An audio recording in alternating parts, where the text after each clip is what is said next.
All right. Welcome everyone to this webinar today. Obviously, you just saw kind of an ad for RemoteMix that had me and Josh, our other video producer, in it. But we're really excited to welcome you here today. I know in some of the emails you might have thought Brett was going to be hosting the webinar.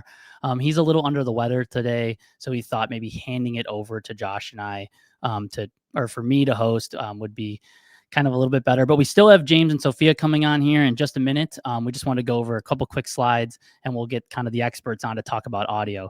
But again, put in the comments in the chat where you're from, what you're excited to learn about. And I know Josh will be moderating those along with another person on our team named Mindy. So today the topic is how to stop settling for bad audio and secrets to improve your live stream audio. So from this article here, which I really relate with this quote, is pixelated video is forgivable, but muddy audio or dim, uneven lighting, that's when a viewer turns off. And poor sound drives away 62% of the viewers. Now, Josh and I do maybe 25 to 30 live events a year on the side, not a part of BoxCast, but on a side freelance job. And the number one comment we get in the chat whenever there's an issue is audio related. It's always, hey, where's the sound? Or, ooh, can you turn that speaker up? I can't hear them. You might have an older person who talks really quietly. So again, we really relate with the viewer, generally speaking, is always mad about the sound. And very rarely do we see them mad about the video. So again, that's just something that we wanted to highlight before we get started and talk about kind of why audio is so important.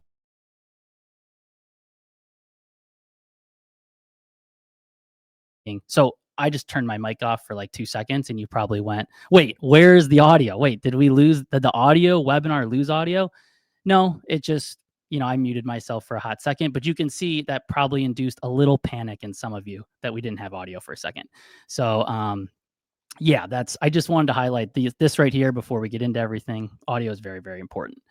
And then if you have any questions, feel free to put them in the chat. It should be on the right side of your screen, I believe. And Josh, who is the other producer over here, he's just about 10 feet away from me this way. He'll do a job. There he is. Hey, Josh. He'll respond to some of your questions in chat, but then he'll also save some of the more maybe technical questions for James and Sophia at the end of it all. So again, let's just get right into it. I want to introduce today's experts. We have James, who is definitely, there he is. Hey, James. Hey, how you guys doing? Super audio. We're doing great. Good to see you today, man. And I want to give you your kudos too. Before, I know we did a podcast with James maybe like a year and a half ago, but before that, Josh and I would watch James' videos because he has almost 100,000 subscribers on YouTube now. And he really knows what he's talking about. So it's really fun that we get to collaborate with you now and kind of have a working relationship. But I'm sure the things you're going to be sharing today are going to help a ton of people in this webinar. That's awesome. Super glad to be here, man. Yeah. And then next we have Sophia, and there she is. Hello. And she is on our product team, and she's a huge driving force behind a lot of the stuff we do with our streaming product and RemoteMix, which is kind of that ad you saw beforehand. And you're always a pleasure to work with, Sophia. And I know you're deep in the weeds when it comes to, again, streaming, audio, RemoteMix, all that stuff. So it's great to have you both here. Thank you.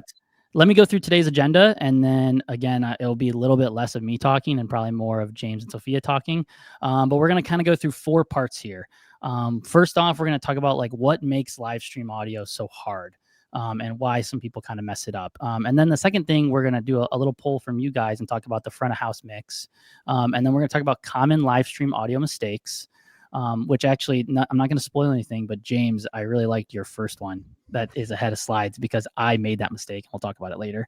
And then practical tips for improving live stream audio. So kind of like, hey, here's some mistakes, but then here's how you kind of make them better. And then again, we're going to do live Q&A or live Q&A. And if you get to the end, which we hope you do, we are doing a giveaway. I don't want to spoil that yet, but we're doing a giveaway of some things and we'll talk about it in a little bit.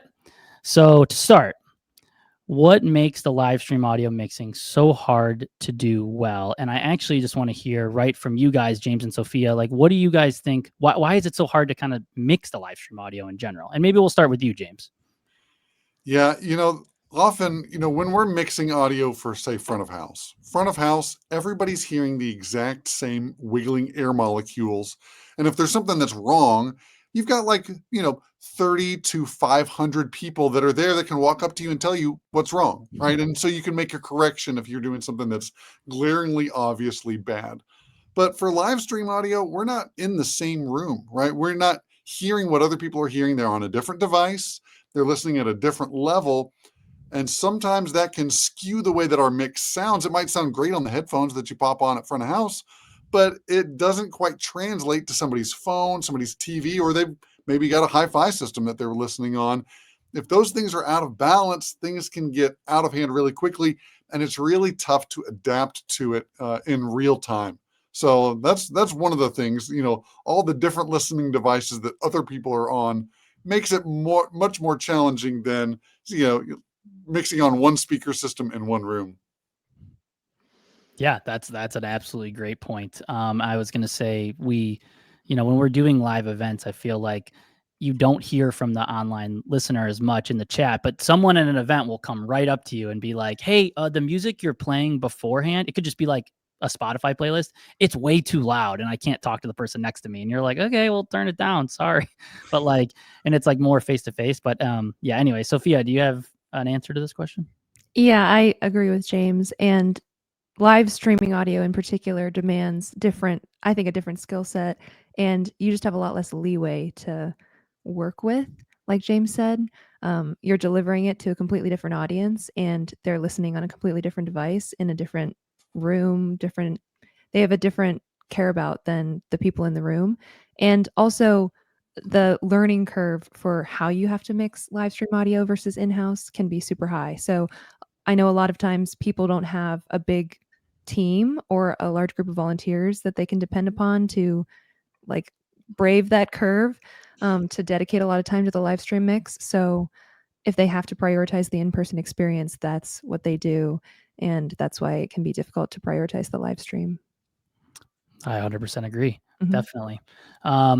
Okay, so we're going to walk through kind of two challenges or two scenarios where challenges. How do I say this? We're going to walk through two scenarios, and we're going to talk about the challenges in each one. So the first one is probably pretty common and to most of our viewers here, but a church situation, right? You got like maybe one full-time AV specialist. I think 8 volunteers. If you had 8 volunteers at your church, you're doing great, I think. So let's say 4 to 8 volunteers, and then you're doing weekly events, or you're doing them you're doing 2 events a week, because maybe you're doing Wednesdays, or maybe you're doing like a Bible study on Mondays and Sundays, so you might have a lot going on. But James, what are some challenges for the live stream mix, if we're talking about that come up here in like the church situation? And I know you just kind of talked about some, but maybe be a little more particular, dialed in with just church. Yeah, this is a really common issue. And a lot of times when churches bring me in to consult or help, they're like, we struggle so much with consistency online. And, there's a tension because you want to spread the weight of responsibility across multiple volunteers. You don't want one person to be stuck in the booth every single service, especially if you've got multiple services a week. That can get pretty taxing on one person. But then the more you share that load, the more difficult it becomes to develop standards for how it should sound. And again, broadcast often gets kind of the leftovers of attention. So, we can get, the in-person services to function, but getting the attention to detail that, Sophia was talking about, the extra skills that it takes in order to make the broadcast sound good and sound consistent, that takes another level of attention. It takes more skills, and really just you have to clarify what those standards are. And you have to get 8 people with varying skill levels on board. Some people are just, they're happy to be like manning the faders and riding the faders back and forth. They don't touch EQ or compression. Whereas some of your techs might have, a lot of experience with EQ and compression, and they know how to dial things in. How do you get all of that consistent from week to week without overwhelming people or without driving away people or saying, we're not going to let you learn and grow into this because you're not meeting our standards? That's a really tough tension to have to walk through as a ministry team leader. Yeah. I would say, Sophia, you go, and then I have something to add to that. No, definitely. I mean, James, you've got it correct. A rotating cast of characters is really difficult to manage, especially when every single volunteer probably has different interests and skill levels. I think that's very important to note why like trying to templatize as much as possible of your setup is important. Using scenes, even I've seen people write down, print out, written instructions for how they should have their stream operate, is really helpful for training people and making sure that the experience is consistent, like you said. I mean, if everybody here knows, if you stream a lot, that sometimes your band changes. You've got different vocalists with different needs. Every operator has a different preference for how they like to mix. So one AV specialist can't have eyes and ears everywhere. So I think making sure that each volunteer feels valued and feels like they can bridge that learning curve, and that it's okay to make mistakes and you're still valued as part of the team, is key to making sure that you maintain that team and that you can still result in a great in-person and live stream experience. Yeah, and I'll go off. You both said it, but yeah, being able to train those volunteers and give them the opportunity to mess up and get better over time. I feel like there's probably a lot of people. Even I do a lot more video switching than audio, but sometimes it's hard to give that control of like, this is how I like to switch things. Yeah. And it's like, but you have to sometimes be like, just, hey, just let them do it. It may be on a low stakes event where it's like, hey, there's only 2 mics up there. Like, how much can they mess up? Really, if they mute them, then yeah, they can mess up. But really, this is the time to tinker, as maybe on some of those other events. Okay, so the other scenario, which actually Josh and I find ourselves in this scenario a lot, where we're in a hotel ballroom. You have some AV pros in the back of the room that need to stream like a hybrid conference to, let's say, like Zoom or something like that. Like, you're going to Zoom now, you got 200 people on Zoom, and they want you to live stream to YouTube and wherever. And it's like 8 hours long versus maybe 90 minutes to 2 hours. And also, one bullet point we should have put in here, there's a ton of other speakers, right? Like, usually maybe on a Sunday, you'll have like, okay, you have your band, that's a whole setup. And then you have like your pastor, who's like one person talking for 40 minutes. This is now like, okay, we have 8 speakers today that we have to mic up and live. So what challenges could maybe come in this one that's maybe a little bit different than church? And we'll start with you again, James. Yeah, I think one of the biggest things that online viewers of these conferences struggle with is really feeling like they're there.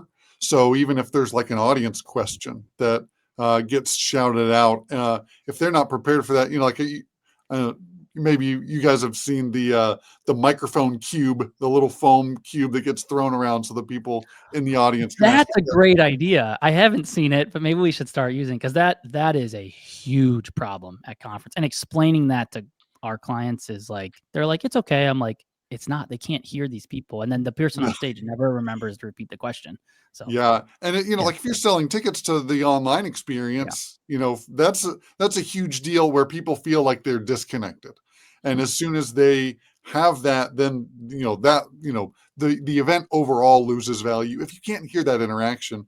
So some way to at least hear what's going on in the room, and even like putting up some room mics that just capture the chatter, or things like that, laughter, when somebody on stage tells a joke. That disconnect of like people at home already kind of feel like they're missing out, like they probably wish they could be there in person but couldn't make it for logistics reasons or scheduling stuff. But if you can make it feel like they are there in any way possible, especially with something like crowd mics or room mics, that's going to help bridge that gap and make them feel like they can get more out of that learning opportunity in that conference.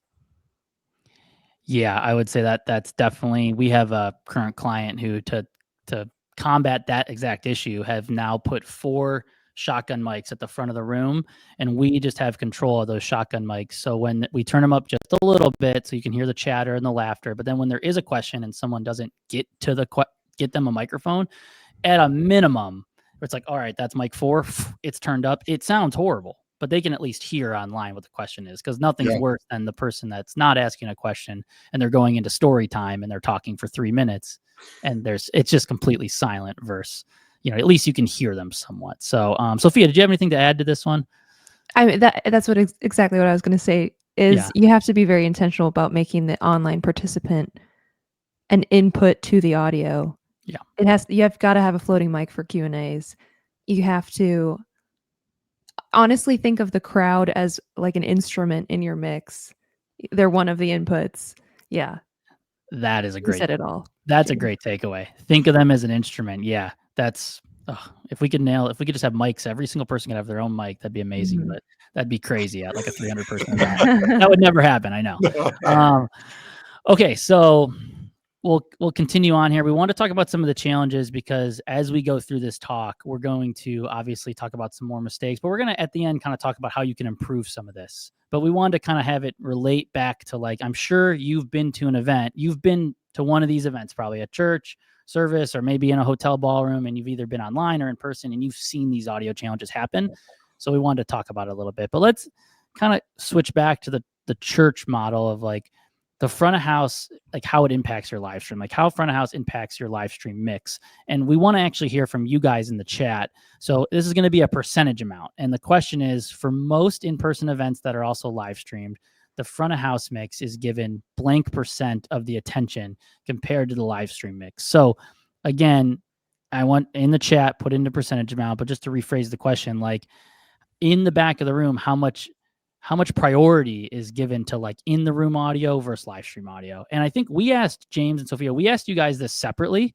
And James, you said 85 to 90%, and Sophia said 80 to 90%. And like you guys weren't on the same email thread or anything. This was just like separately, this is what you guys came up with. So maybe talk about why you feel that way. Because I 100% agree with you on these numbers. Like if I was asked this, I would say 90% is spot on. Like no one thinks about the audio and the live stream generally. But why do you guys feel this way? I think it's mostly because you can't feel the problems that are coming up on the stream if you're in the room. And, a lot of times, especially for churches, you're short on people. You don't have necessarily a dedicated person for the live stream mix. So you're going to have to respond to changes that are happening in the room right then. And hopefully that's reflected in your system and the way that you've got your things set up so that the changes you make at front of house also positively affect the stream, and making sure that people can hear the right handheld mic at the right time or the right singer at the right time. But it's just easy to forget, like we really struggle to divide our attention. Like if we did it 50-50, we might end up ignoring the room. And that's kind of like, just it's like you're on a runaway train all of a sudden, where if you're like hanging out in headphones most of the time at front of house, you don't know that you might be hurting somebody. Like the levels at front of house are typically higher and more energetic. That could be a time when you could get into, some pain points. So we tend to want to shy away from those things, or we want to make sure that we're not going to cause anybody pain when we're mixing. Sure. So we often will just like, check the live stream a little bit, make a couple tweaks, take off the headphones, and we keep mixing front of house. That's my estimation of, we're mostly concerned with the wiggling air molecules that are touching our skin and our eardrums, not the ones that are, going out into the ether of the broadcast. Yeah. It's harder to get it right. So of course, I think if you already have the equipment necessary to generate a really adequate or pretty good in-person mix, then you're probably going to focus on that, which most churches that I've worked with already have. And the live setting is obviously completely spatially, dynamically, sonically different. So of course the audio has to be different. And if you're not, like I said before, attuned to those needs, then it's much more challenging to care about it. And I think, like we've seen with the pandemic, a lot of churches saw the live stream as a kind of a unfortunate necessity. And nowadays it's less of a necessity because obviously we want people back in the room. But for a lot of organizations, I think it can and should be used still as a really great front door for their organization, almost like an online campus. So yeah, I think it does get 80 to 90% of the attention, the in-person experience, but maybe shouldn't always. Yeah. And I think when, again, live streaming, really took off kind of during COVID and after COVID. A lot of people were just satisfied with putting a camera in the back of the room and letting the audio be just the camera audio. We saw a ton of live streams like that here at BoxCast. Yeah. And like, Mhm. again, it's like, is it the cleanest? No. And does the viewer still listen? I'm sure they tried to listen and it was, Right. kind of like, I guess this works. But really fixing that and making it perfect is, again, what gets people to go, wow, this like live stream is so nice and so great. I want to come to that event, that Mhm. church, whatever it is, because I had such a good experience on the online part. I know we've worked a lot of events like that too, where we make the online experience good. So then people next year are like, wow, it looked so much fun online and it was audio was good, video was good, everything was good. I came this year, or now I'm coming on this Sunday, whatever it is. But okay, so let's dive into those common like live streaming audio mixing mistakes that happen. And James, I believe you're up first. So we talked about it when we were talking about the corporate event, but not capturing your audience. There's such an awkward moment when, say the preacher tells a joke and you don't hear anybody laugh, or people are actually like singing, like let's say your worship leader kind of backs off the mic for a moment and the congregation is singing loud and it's just all the instruments are out and it's just the congregation. If you can't hear that online, if you can't hear that laughter in response to the joke, you immediately feel disconnected. And so failing to put up crowd mics is a huge, huge blunder in making your mix at least feel like somebody could be there. It's simple enough to just plug in, the output of your front of house console and send it to the stream, but not taking the care to just put up a couple crowd mics that could be very inexpensive, mix those into the stream. I think it's a big lost opportunity for making the online audience feel like, they're there or what it's like to be there. Yeah, and this was the point earlier in the webinar that I said I really related to, because we actually live streamed a basketball tournament back in March, and our client got mad at us because after the stream was over, she watched it all back, and we didn't have any ambient mics on the crowd. And I agree with her. When I watched it back, I was like, oh God, this is weird how it sounds, because they were doing awards on the gymnasium, right? And they would give a kid an award, and you would hear no clapping or no cheering because they were just using handheld mics. They'd be like, okay, now Josh Clements, here's your award, congrats. And they take the handheld mic and set it down. And that was our only source of audio. And you wouldn't hear anything from the crowd. So it was just this awkward, like, silence until they went to the next kid. And it was really weird. So next year, obviously, we're going to have an ambient mic in there and a crowd mic. But yeah, I mean, it can create like a really weird vibe, which, I mean, James, you hit home, but I just wanted to give that example because it happened to me. So, and you learn from that. But okay, anyway, so the next, common mistake, Sophia, you're up. Yeah, constantly fixing what you could have limited or prevented in the first place. This is about making sure that you have really good inputs to begin with, because you can't process yourself out of bad quality to begin with. So this is kind of self-explanatory when you say it like that, but people really forget about it. Obviously, if you start with really good signal capture, like proper gain staging, mic placement, if you teach your speakers and singers really good mic technique, and stage awareness, like not walking right in front of your band or your drums or your speakers to get feedback, then you will have a significantly better time mixing both the front of house and the live stream. So placing your mics properly, making sure that your instruments are in tune, your band's playing in the pocket, making sure that when you sound check or run your rehearsals, that your musicians and your speakers are actually running the sound check as if it was the actual event. That is super, super helpful for your sound technicians, to make sure that you can dial in everything that you would need to for your event. So I think that's somewhat a piece that is overlooked, because we like to focus on like, oh, what do I need to mix? What do I need to do with my processing to make sure that my mix is perfect?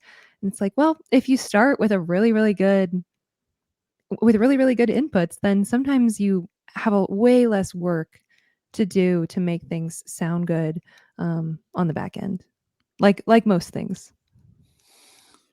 Yeah, I definitely agree with that. And I have some examples, but again, I feel like I have examples for every one of these mistakes, but I don't want to it's not the Wade Clark give old stories of how you messed up webinar. It's the how to fix common mistakes. I mean, So, every church has the pastor who talks like this with their microphone. yeah. And you cannot fix that in post. Or there's things where, again, you do events where people grab their lavalier, Yeah. they'll go like, sorry audience, but they'll do Yes. that, and it sounds horrible, or they'll put their hand on their chest and now you can't hear them. And it's like just Mhm. teaching people don't do that to start is always a good thing. Okay. Next one, James, on you.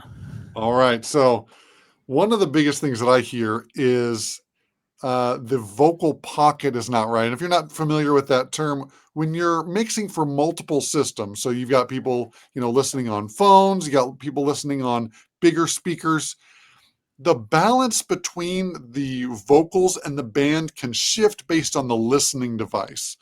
So instead of it just, like you're listening on speakers in your front of house mix, you can hear those big speakers, you can hear the rest of the band. But if you like took all the bandwidth out of that and made it to what, say, your cell phone reproduces, it changes the energy level between the instruments and the voices. And if you don't get this right, often our cell phones, which you guys remember, these were made for talking on at one point in time, right? So they're made to amplify the human voice, and they do a great job at it. But that means that they might hide some of the other instruments that are really providing a lot of energy for your mix. So somebody goes and they listens and they basically feel like they're just listening to a singing head with like a band way in the background. It sounds like a very, very poorly done karaoke. That feels disconcerting for people. And so we have to get the idea of tucking the vocal back in the pocket is what it's called. So that like when you're on a little device, you can hear the band. When you're on a big device, like, bigger speakers, the vocal isn't totally buried or drowned out. And honestly, most of the time when I'm hearing churches, with mixes, they don't normally have the problem of the vocal being buried, because if they're paying attention at all, they're going to keep the vocal heard. But they just don't realize how far out in front the vocal is based on their monitoring setup, based on how they're listening. It can be a really tricky one to do. So if you don't even know that that's a parameter, you're not going to be able to like check that when you're listening back and monitoring. So that's one that a lot of people miss, and it makes their live stream sound just really weird. Just like, wow, that vocal is really, really out in front, and every little discrepancy of pitch or timing or tone gets highlighted, and we'll leave the viewer to fill in the blanks on what that sounds like. Yeah, like you said, viewers are watching on TVs, phones, laptops, even something like I know sometimes churches will share to like another campus, making sure it sounds good at that campus in the same way they want it to sound at their campus. So yeah, that's a great one. All right, Sophia, you're up for number 2.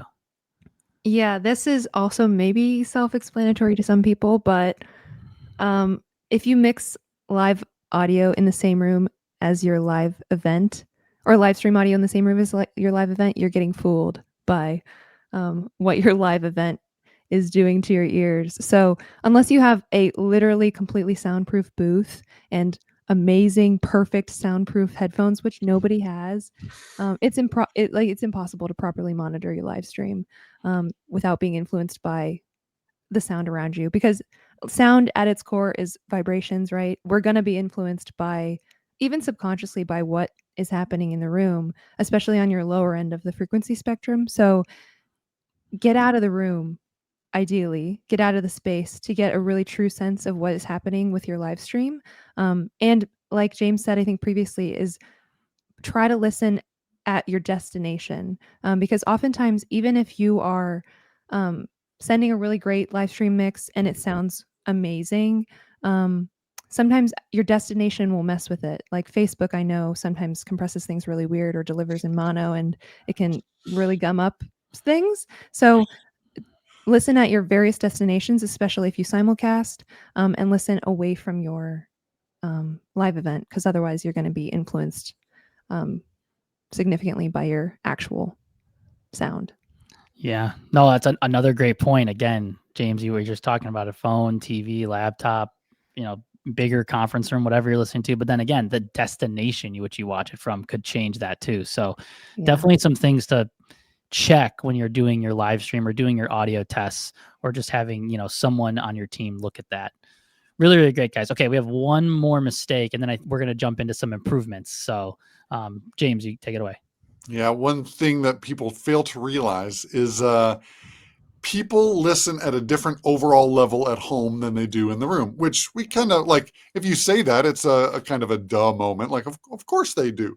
But that really affects the way that your mix comes across. So, if your worship, or the music portion of your service is at about 85 dB, maybe 95 dB SPL, people at home are not listening that loud. But in the room, you have the energy, you have the other people singing along, you have, massive subwoofers that can move a lot of air, and you're in a big room. So it feels right to have those levels come up. And that's kind of how we're used to listening to live music, is at an appropriate level for the dynamic range of that band. But then when we bring it down, your speaking mics might be at 70 dB SPL. And that feels normal. If we're having a conversation with somebody, of course, it's going to be quieter than if there's a drum kit and electric guitars and pianos and things like that. We expect that to get quieter by that amount. But that difference when you're listening at home, people probably are only turning up their sound system or their phone to maybe 70 dB SPL in the first place. If that knocks down by the same amount, suddenly they cannot hear, and they're cranking up their TV to 90, and they're like, it sounds really bad, and I haven't really, I can barely hear when I have my device all the way up. So the assumption that the loudness that works for your room also works for online, you've got to get rid of that and know that you've got to tackle the dynamic range of the difference of level between your worship portion, the music portion of your event, and the speaking portion. You've got to make some adjustments to that to kind of balance those out, so the people at home aren't having to crank it up all the way with their phone or whatever and barely being able to hear still.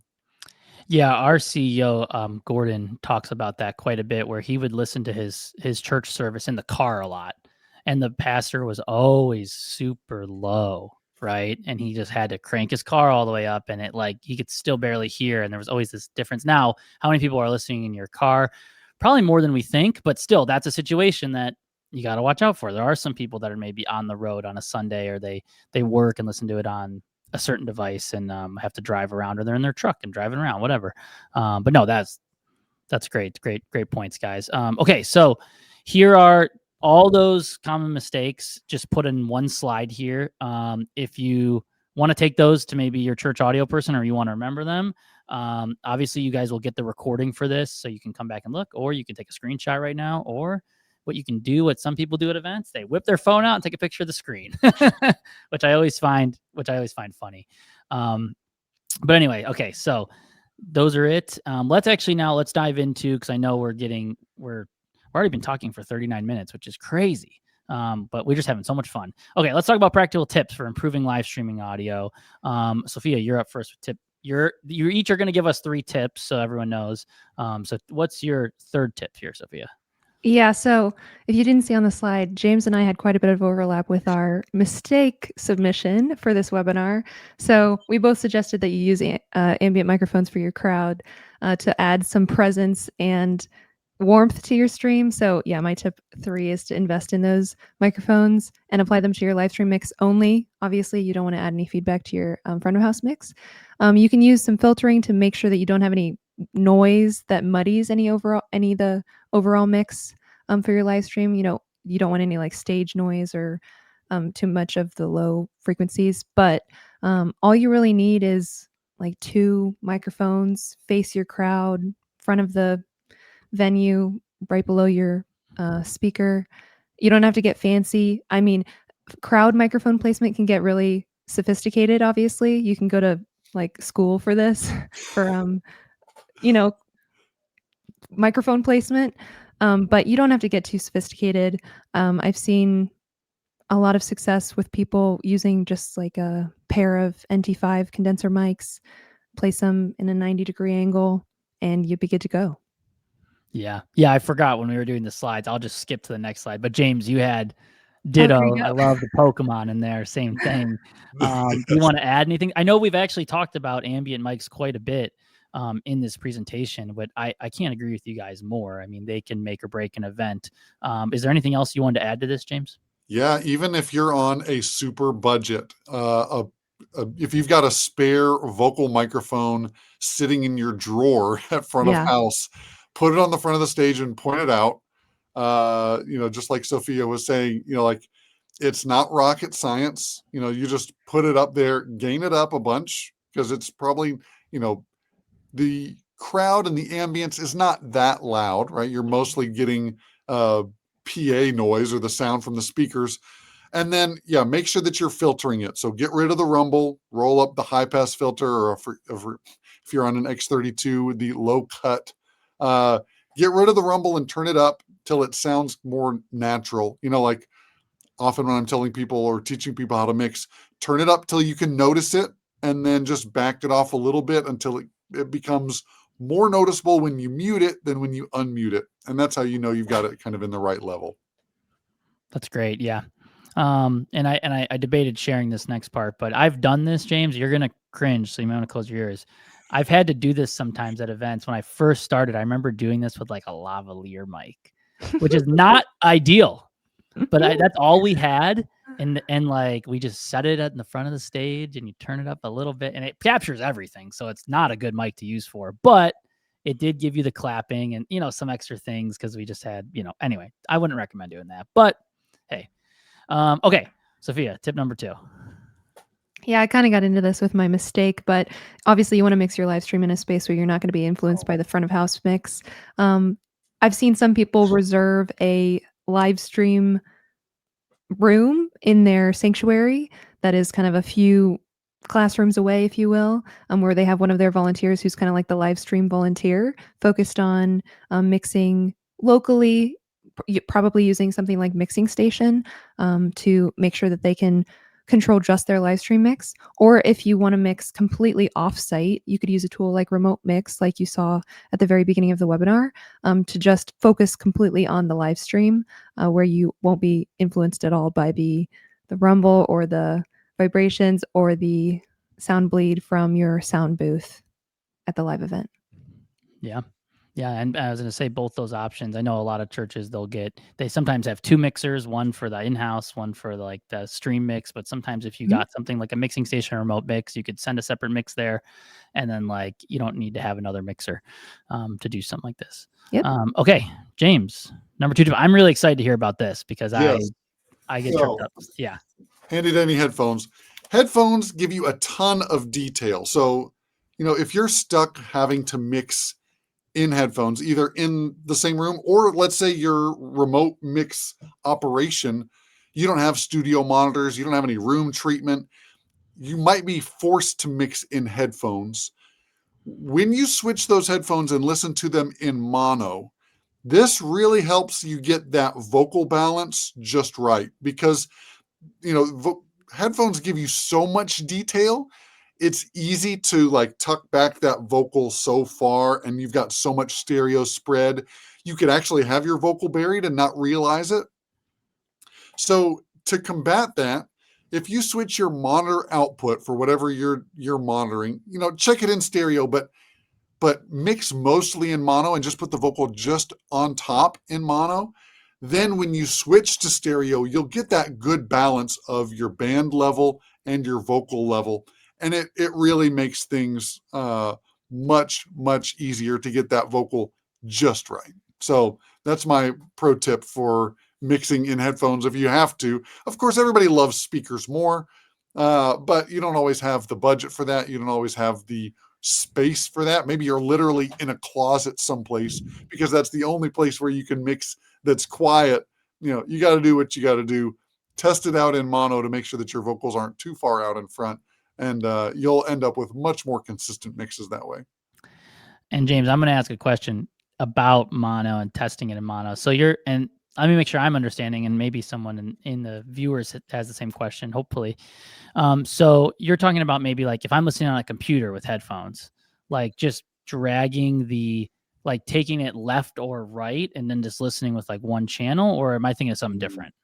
So that would be more like panning your output. That's what I meant. Yeah, I was Right. confused. Sorry, mono always throws me off. So that's Right. why I So asked. mono means both left and right are summed together and sent to both ears.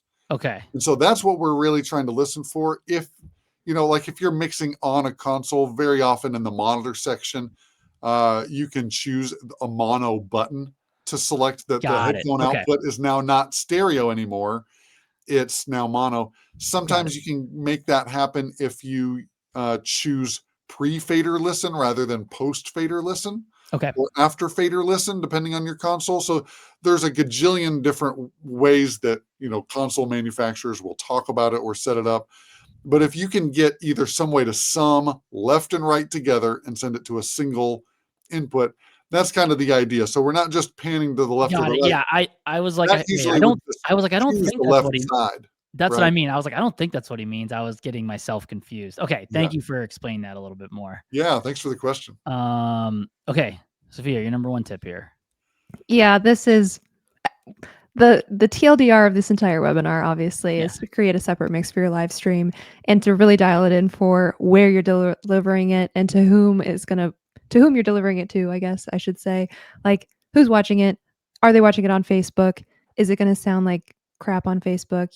If Facebook compresses it a bunch, like James just said, if you can monitor in mono, that would be great. You can send a completely separate stereo mix bus from a singular console. If you only have one console for your front of house, that's fine. Not every church needs two completely separate consoles, obviously. Not everybody has the budget for that, nor do you need it. But there's a ton of ways that you can do this. There's a ton of different ways that people prefer to route their audio to make this happen. Some people use matrices. There's a bunch of different ways to do this. So I don't think we have to get into each separate way to do this, but ultimately you just want to tailor the dynamics and the sonic space of your live stream mix specifically for an online delivery experience. Because you have to think about all of your inputs coming from your speakers, your band, everybody who's giving you inputs into your console. You're mixing it for your front of house. It's getting delivered to the front of house. Everybody's hearing it, there. When you're sending it to your live stream, the first time that someone is hearing it again is through, a phone speaker or through a computer speaker, right? So it's really got to be dialed in for two separate airspaces, I guess you could say, right? Yeah, no, that makes sense. And I think we lost James. Yeah, we lost. He froze up for a little bit. So Okay. we'll just keep rolling, and then he might come back. It might just be an internet thing.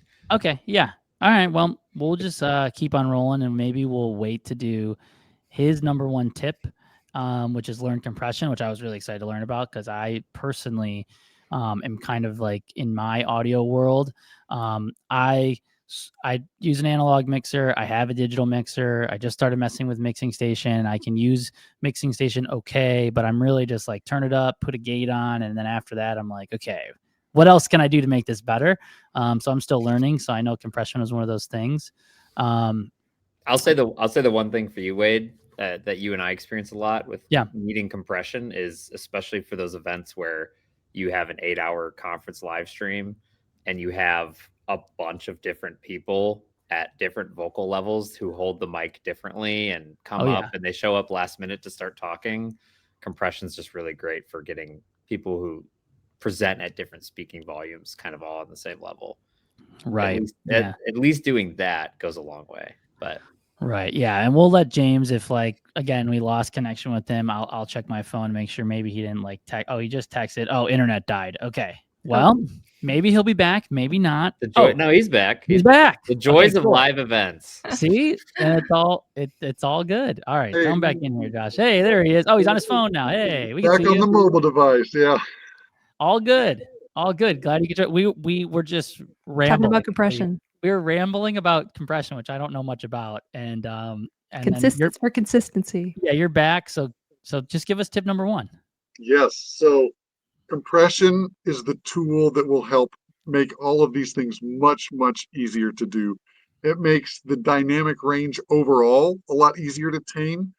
If you can learn to use it on drums specifically, you can get your mix louder overall without clipping the meters, which is helpful, especially if you're trying to get those levels up. Uh, Compression can help tame a lot of that on a micro level. So, like instruments like drums that have a lot of transients, they measure a lot higher on your peak than something like a vocal or a synth pad. So, uh, when they're at the same audible level, they'll measure a lot higher on the meters. So if you're, trying to push up your levels, but then you start clipping and you're, hitting the red and like, the stream's distorting. What are we doing? Learning how to compress, especially your drums well, can help you get those levels up. And then if you can learn to compress the mix overall, then you can get it's kind of like a safety net. You've got a lot easier time getting the levels the same or closer to the same between the music portions, or even the loud parts of the music and the quieter parts of the music, and then uh, the speaking portions as well. Compression is just kind of like an easy button in the background to make that much easier. So learning that one tool will take your live stream quality up many notches.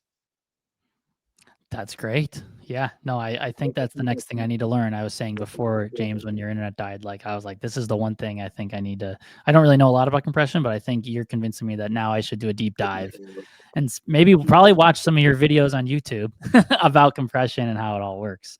But okay, so yeah, here are the top tips from them. Again, feel free to screenshot this or take a photo. The recording will go out to you, like I said. But let's wrap this webinar up. I know we've been talking to you for a while, so let's just get into some Q&A. Josh, do you have them up with banners? Yeah, I've got a few good ones. I'm just gonna send them up, and then I'll let you guys tackle them like one at a time. Yeah, perfect. All right, yeah. So just take them as you want. Yeah, perfect. So Josh, just throw them up as a banner, and then we'll see who fits the question fits best for. Here's a good one to start. Okay, I'll just read it out loud too. How hard is it to go from an analog mixer to a digital mixer? Other than remote mix, what is the benefit of making this change? So I guess maybe let's start with you, James. Like how hard do you think it is to go from analog to digital? The challenge in going from analog to digital is that when you go to a digital console, not every function has a specific knob right there on the top layer of the console. So for people that have been mixing for a while and doing that, the switch is like, well, where do I go to make that adjustment, right? So you have to learn a new function in order to kind of operate the board. The benefit of that, which also has a dark flip side to it, is that all of the settings can be saved and recalled. So you can get it so that you can make it much simpler. And like all you have to do to start up is just like load this scene. And so if you can learn how to like press several buttons in a row, or if you could load a Word document on your computer, you could load a scene on your digital console, and every single parameter is where it should be. The problem then is that you have many more parameters to be able to mess up, or maybe somebody saved that over the scene that should be nice and clean and tidy. Maybe somebody changed their changed it to their preferences and saved it for everyone. That's one thing that can get you tripped up. But the benefits of moving from analog to digital are so numerous.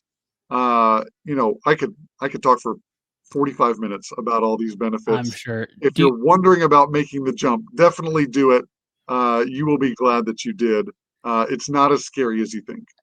Now, this is probably a silly question to ask, and I know it's different in every single scenario, but do you think the audio generally sounds better from a digital mixer compared to analog? And again, I know that's like relying on what mics you're using and all this stuff, but like I only ask because we have been using, hang on, I'll just pull it up. It's on the ground right here. This is our general mixer. We were making a video about this today. We were using this analog mixer for a really long time.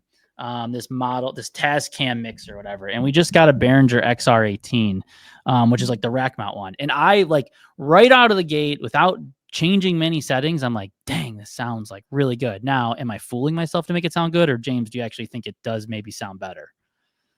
I think that until you get to higher end analog stuff, it's not going to sound better than the digital things because, Okay. with digital, as soon as you get it into the digital domain, you don't have to worry about things like noise or all these like electrical engineering nerdy stuff. You don't have to worry about that once you get it into digital. And so it's a lot easier to add lots of processing, lots of options. A ton of stuff is just built into the board. Yeah. Whereas on an analog board, you would have to have external effects processors. If you want compression or gating, you have to patch that in with a special cable that goes out of just one channel at a time into your processor and then back. It's a lot of engineering that you have to do. Whereas with a digital console, it's just like, do I want this? Okay, yes, I press a button and it's there. So, the audio quality of analog, yes, it is there in the higher end stuff. And absolutely, I love mixing analog in the right context. But the flexibility for something digital and the ability to recall something, those eliminate a lot of the user errors. Let the reader understand that can plague what's an analog system. Or we're like, oh, I never knew we needed to turn that off, and that's creating a lot of noise in our system.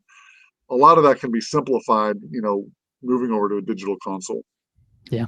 Okay, I have a question for you, James, since you're on this topic, because this is specifically for Wade and I. If you, and I know there's a lot of people in the chat because people were asking about analog and digital. If you had to recommend a console for somebody to learn digital on that's coming from analog, and there's a lot of people in chat probably mixing on analog, what would be like a good entry level console that's still going to be able to scale over time that you might recommend somebody start with? Yeah, I think I might get a little bit of hate for this, but the X32 from Behringer is still a very solid contender, even 13 years after it got released, because there are so many resources available for it. I don't shy away from that one, and you can find a bunch used. There are churches that have moved on to bigger consoles, and their older console is still functioning perfectly fine, right? So X32 is not a bad one to go for. Another one that I really like is the QU 5, 6, and 7 from Allen and Heath. So, pick your size that you need. But those are laid out in a very simple way. They've got a lot of appropriate knobs there, so you're not having to tap the screen quite as much to get to the functions that you need. There's still a lot of stuff that's on the top level. And anytime that I'm recommending a digital console or kind of evaluating a digital console, I'm asking the question, how easy is it for me to get to the function that I need quickly, and that I don't have to think too much about diving into menus or hitting some secondary function thing to get to what I need?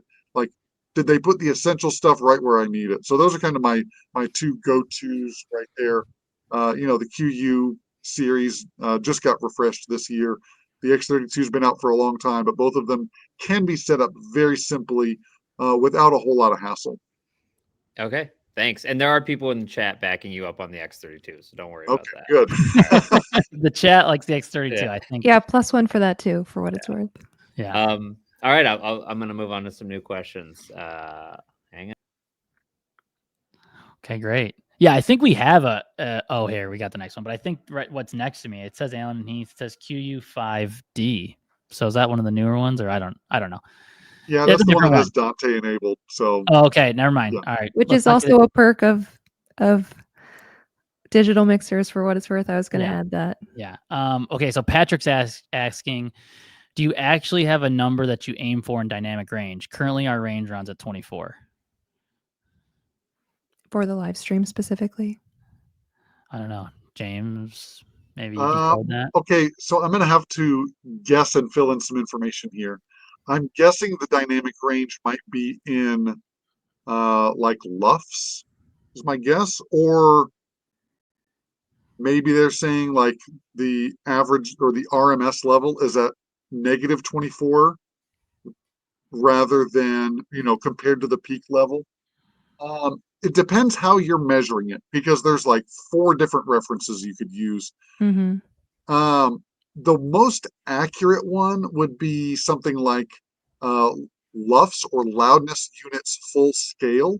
And there are like AES and EBU standards for loudness measurements related to this. Some consoles have tools built in to be able to measure this. You could also check out the RMS levels, or the LUFS levels. I can't remember if BoxCast has the LUFS integrated in there. I believe we do for the audio. Yep. I think we have RMS LUFS and Yeah. just I guess I'll look and I'll get The back. peak meter, yeah. Yeah. So my the guess peak. would There be you go. like aiming for, negative 24 is fine for LUFS. If you want to take it a little bit louder, you could push it, and if you've got a limiter on your output, you could go to negative 18. You're not really going to win the loudness wars. You're not going to like compare yourself to somebody else's stream, as long as it's just like sufficiently loud enough so that people on their phone don't have to crank it up. I'd call that sufficient and call it a day. If people are complaining and saying, like, hey, I've got my device all the way up and I can't hear very clearly, I would use that as a litmus test more so than the measurements. But yeah, having the RMS measurement and the LUFS measurement inside the BoxCast interface is a huge, huge benefit to just having the peak meter, which the peak meter just tells you if you're clipping or not. It doesn't tell you how loud it sounds on the other end. Mm-hmm. Great. Yeah, and we do have peak RMS LUFS. And you can switch between those when monitoring. Between them when monitoring your broadcast. So, all right, Josh. You already have the next question up. You're already ahead of me. All right, Rick is asking. We have fill speakers on the front of our stage. Where would you place ambient mics?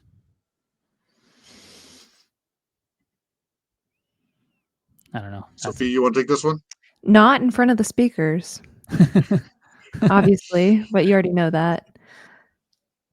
Well, if it was me, I would place them probably around your crowd. It's hard to pick it when you don't see the room. Yeah, when you don't see your room. When you're not like, we need like a picture almost where it's like. Yeah. But the problem is you have to. Yeah, it also depends on what type of microphone you're choosing, because every microphone obviously has a different. I forget what the term is, but radius of how it captures sound. So if your audience is responding to your pastor forward, then if you place all of your ambient microphones behind your crowd, then it's a little bit less helpful for picking up what they're how they're responding to your pastor. And I'm going to ask a question too, James, that's related to this. Would you ever put an ambient mic, not necessarily like in front of the stage, but would you ever put one maybe like, I want to call it like front and middle of the room off to the side? Does that make sense? Or like, is that a good idea or no? That gets you a little bit closer to the audience to listen to them. Yeah. But if it picks up the PA, it's picking up the PA late because the sound waves take time to travel from the speakers to the microphone, and the audio signal after it's wiggling electrons moves at the speed of light. Yeah. So there would be a slight delay that you hear from anything that comes out of the PA, then getting mixed into that.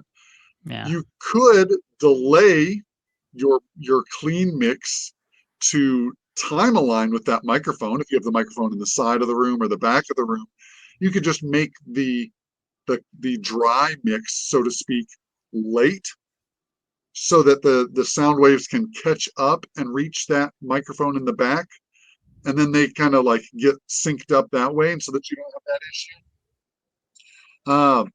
But yeah, it's a tricky one. I tend to like, if you've got front fills on your stage, my favorite place to place crowd mics is actually up high, and they can even be like kind of beside the front of house speakers.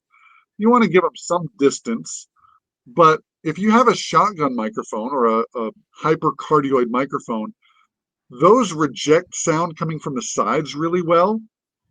And if you can put a filter on it to cut out the low end, you can pretty much, not fully, but mostly erase the sound of the speakers getting into that microphone because of how directional it is, right? So it's a very narrow polar pattern that will pick up more,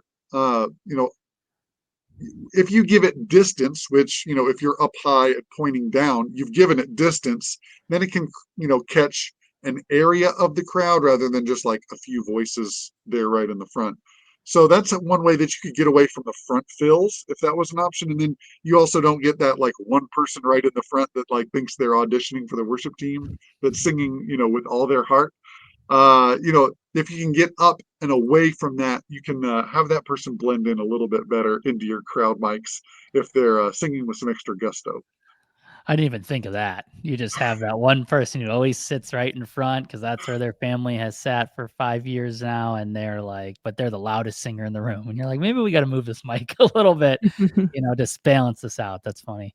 I mean, at concert, you've seen some crowd mics are from above even. That's probably like the ideal, but yeah, church, maybe you don't have that kind of rig set up.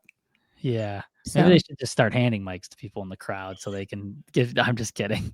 All right, Josh, we got anything else over there?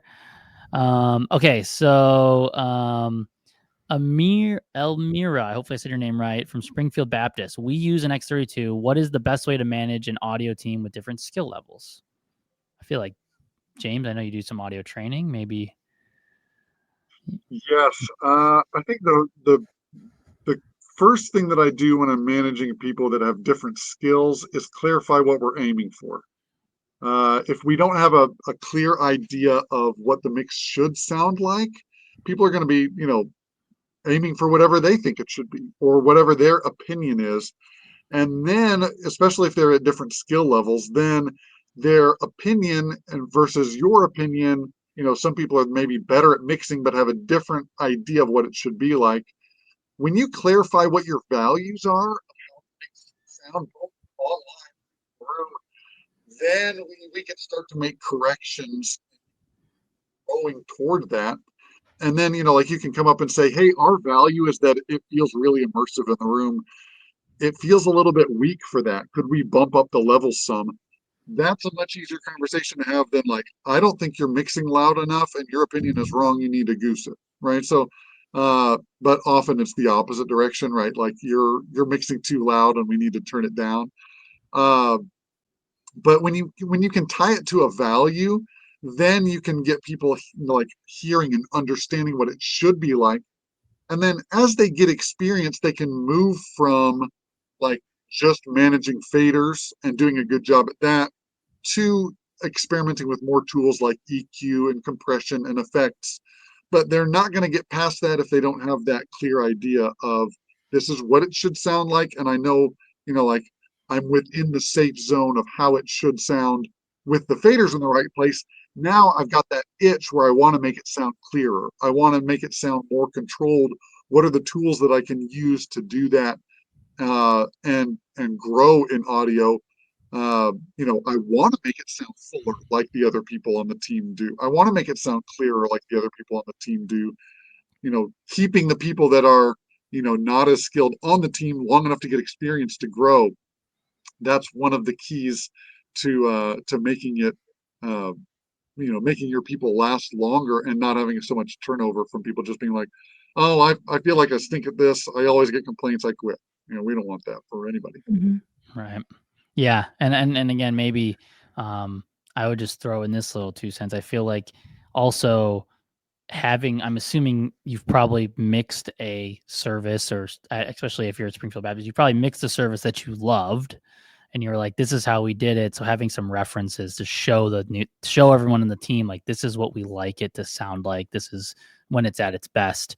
I really like what you said too, James, about like, because I feel like everyone would come up, it's too loud. And like, you kind of sound, you might get snapped at and you're like, oh, I don't want to do this. I'm getting yelled at, versus saying something along the lines of, like, well, hey, remember we talked, like, the value of our audio is like, we try to keep it immersive. That was the word used. And just like, this is how we keep it that way.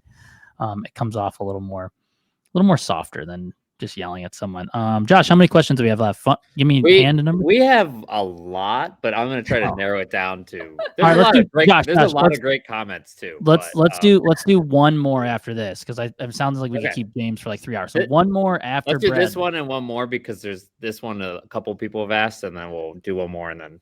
Yeah. This one and then one more. Yeah, Bradley, then plus one. And then we'll put your email up, and then they can just email you, Wade, and then we can filter. Oh yeah, and I'll just that'd be great. I'm an audio expert, as they probably could tell in this whole talk. Okay, so Bradley. So 2 more questions. Bradley plus one more. Bradley from Northeast Ohio, I'm guessing. Should we add any processing on the final signal output to BoxCast, the live stream? I'm guessing like. I'm gonna say yes. I would assume yes to final output to the box. Oh, so they're saying like as a separate mix, probably to their like Spark encoder. I'm guessing. I would assume yes too. James, maybe you could talk on just like what the best practice is for adding processing to like just any live stream device in general. Compression. Yeah. Compression. There you go. Like you could make EQ changes. Say if your PA sounds a certain way, let's say your PA is really bright and sparkly, so then it makes your stream sound really dull. You might add some EQ to your stream to kind of counterbalance that. If you're just noticing like everywhere I listen to online, it sounds really dark. Well, maybe you could add some EQ to brighten that up. And these EQ changes you want to make like super subtle. And you want to be like, tread lightly because you're affecting the entire mix and how it sounds everywhere. So you could add some EQ, but compression is going to be king as far as how you add processing to this. Like we talked about, the dynamic range can get really out of control. So anytime you can simplify that with compression, but you have to be careful with it in that compression could introduce artifacts that sound weird, and now suddenly like you thought you were trying to help, but now it ends up taking it 3 steps forward, 2 steps back. You might have the dynamic range control, but you have made it kind of pump, or kind of it just has a weird feeling to it in the way that the levels are responding. So you have to do it carefully, and yeah, they definitely recommend starting with less is more and listening carefully in the loud parts and the quiet parts to how it sounds when you're compressing on your mix. Now I'm going to kind of give away the part of what's coming in a little bit, so don't tune out yet. But I do have a free guide where I kind of walk you through crowd mic placement, walk you through compression, walk you through how you can consistently improve your mix. That link will be available. I think it's attawayaudio.com/BoxCast, and I think that'll be in a future slide. But I kind of give you some of my recipes for compression on the final stream mix with attack times and release times and ratios and all of that, so that you can have at least a starting place to figure out like, how do I get my dynamic range out of under control. I won't bore everybody with the details here, but I put it in a PDF for you guys so that you can check that out too. Because there is such a thing as over processing, right, James? Yes. You can make things worse. Yeah. And sometimes, like there's a meme floating around Facebook of like Rey in Star Wars that's like, the audio engineer, I bypassed the compressor and it works now, So yes, compression can get you into trouble. You can overdo it, but a little bit can be very tasteful. Yeah, and we're doing one more question. We'll talk about the giveaway, and James has a whole slide with all his resources on it. So he'll talk through those, and obviously take a screenshot of that. We'll put the links out. Probably we'll send them in a reminder email. Thank you guys if you've been sticking around this long, and we probably went a little longer than planned. Let's do the final question, and then we'll get into the final slides. So Ken is asking, is there a device or software to measure the volume level on our stream after it is streamed? So maybe at the destination, he's thinking.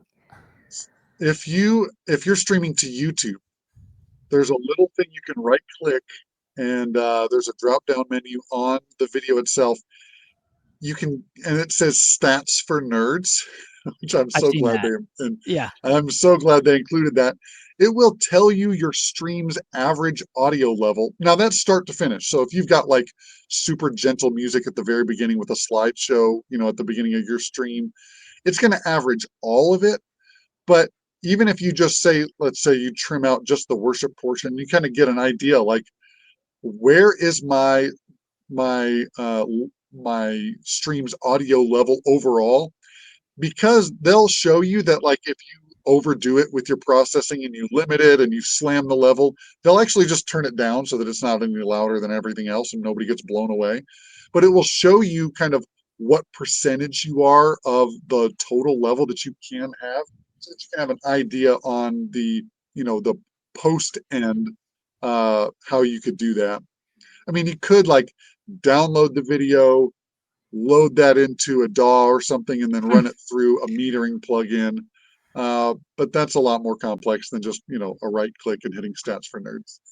Yeah, that's maybe a great thing. If you guys are already streaming, like do like your like when you're rehearsing with like worship or whatever, like run just the rehearsal like through, YouTube as an unlisted link and then check it there. So like that's the average. Because I could see a lot of churches that get caught up with the 10-minute slide thing that's real low and then it mess your average up.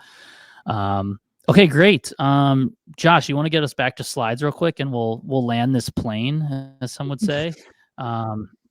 Okay, so giveaways. So we're giving away 1 year of RemoteMix. So we saw the ad at the beginning where you can remotely mix your audio, which is great for it can be great for training. It can be great for let's just say, hey, I had an audio guy who's awesome, but he lives 45 minutes away and it's hard for him to come in every Sunday.